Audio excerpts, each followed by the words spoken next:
Качканак уулу Дүйшөндө турат. Баягы орусча жазылган Дүйшөн деп. 14-жыл деп туулган жылы 14 деп жазып койгон, эми 14 13-жылкы. Мына эстелик иниң эсенден, балаң Барпугулдан. Жазуучу Чыңгыз Айтматовдун биринчи мугалим повестиндеги Дүйшөндүн небереси Замир Качканаков чоң атасынын мүрзөсүнө келип, дайыма Куран окуп эскерип турат.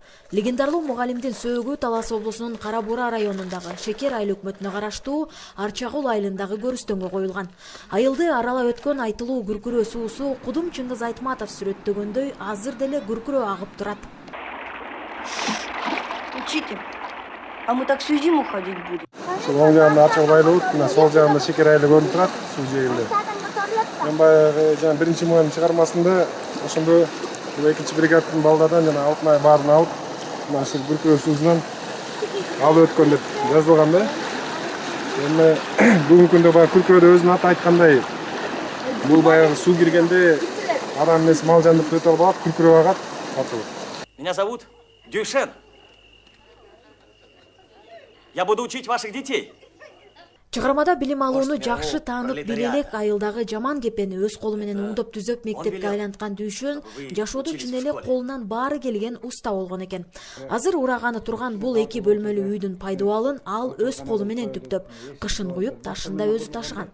Дүйшөндүн өзү курган бул үй азыр жашоого жараксыз, бирок жакындары биротоло талкалап салууга дабай жүрүшөт. Ушул турган дуалдар ушул үй.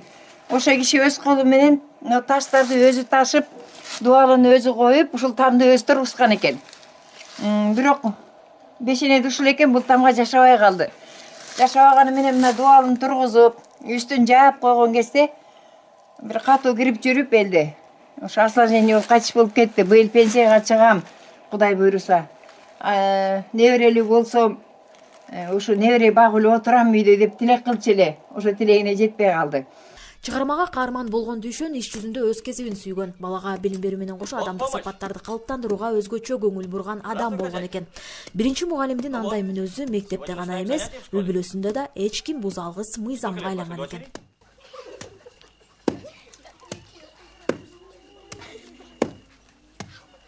Алтынай, сколько тебе лет? А зачем тебе знать? Все равно в школу не пойдет. Чего уж развесила? Тут родных детей в школу не отправляют. Не только что сирот.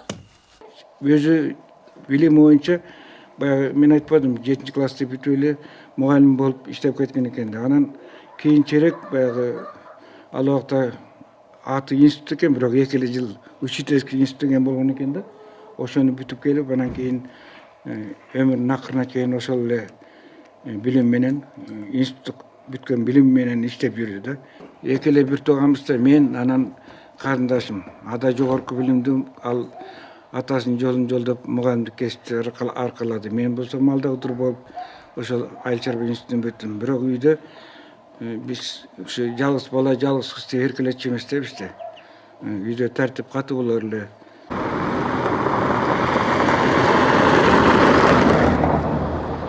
Дүйшөн жашаган Арчагул айылында 250 түтүн эл турат.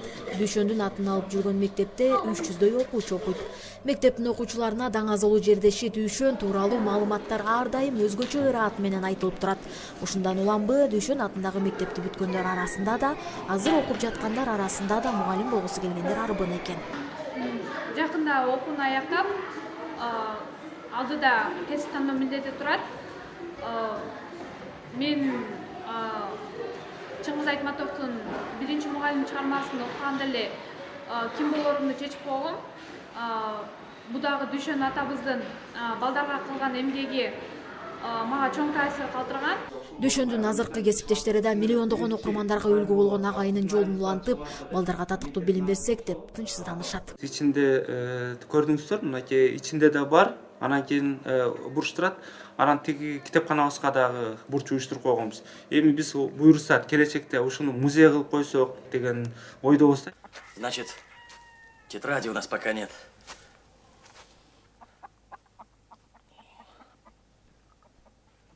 А может, кто что спросить хочет, а? Чыңгыз Айтматовдун Биринчи мугалим повести миңдеген чыгармачыл адамдарга шык берип, көркөм фильм, спектакль, нечендеген сүрөттөрдү жаратууга өбөлгө түзгөн кайталангыс бийик чыгарма. Улуу жазуучунун ушундай чыгармасына жан берген Дүйшөндүн эмгегин даңазалаган музей ачылып, анын колу тийген буюмдар эстелик катары турса, кийинки муун үчүн жакшы үлгү болмок. Бирок андай демилгени азырынча эч ким айта элек. Альбина Сулайманова, Азаттык, Талас.